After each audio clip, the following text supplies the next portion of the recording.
Your phone reads this in under 100 milliseconds. But if you tried to do it by hand, decoding a single QR code, it would take weeks. Today, we're going to find out why that little black and white square isn't random. Every single pixel has a specific job, and hidden inside it is one of the most clever engineering tricks of the last 50 years. In 1994, an engineer named Masahiro Hara had a serious problem. He worked at a Toyota factory in Japan, and every car that rolled off that line had thousands of parts, each one needing to be tracked precisely. What it was, where it came from, where it was going. The solution everyone was using at the time was the barcode. But the barcode had a fundamental limitation. It could only store around 20 characters of information, barely enough for a product number.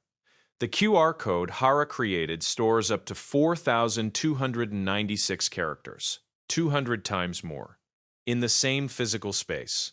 For an entire car manufacturer's assembly line, the barcode simply wasn't enough. So Hara was given a challenge: create something that stores far more data, scans instantly from any angle, and works even if part of it is damaged. What he created changed the world, just not in the way anyone expected. Let's zoom into a QR code and look at what's really there.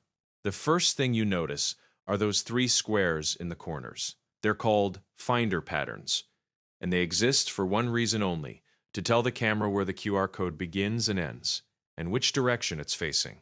It doesn't matter if your phone is upside down, tilted, or at an angle. The scanner finds those three squares, calculates the geometry, and immediately knows exactly how to read everything else. Just below those corners, there are alternating black and white pixels running in a straight line. That's the timing pattern, a grid reference that tells the decoder what size each data cell is.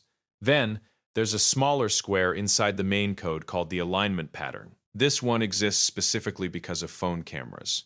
When you scan a QR code on a curved surface, like a bottle or a billboard, the image gets distorted.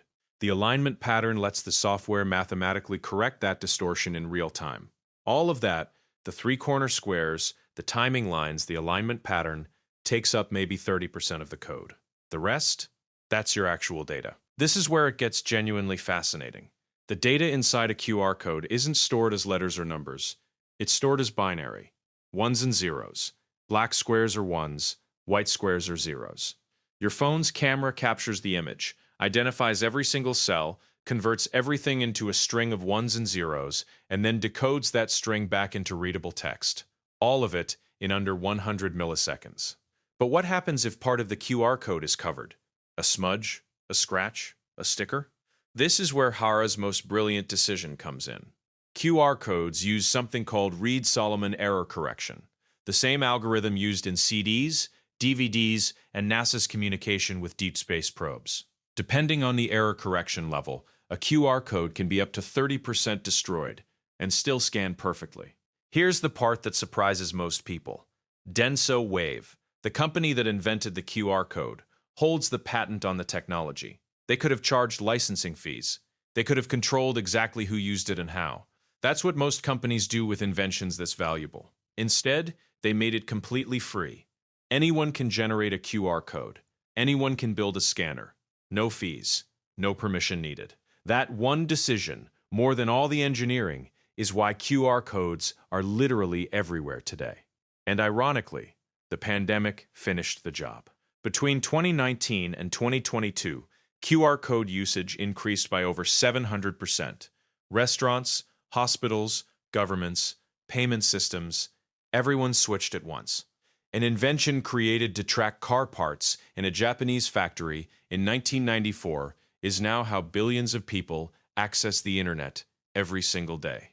So next time you scan one, take half a second to appreciate it.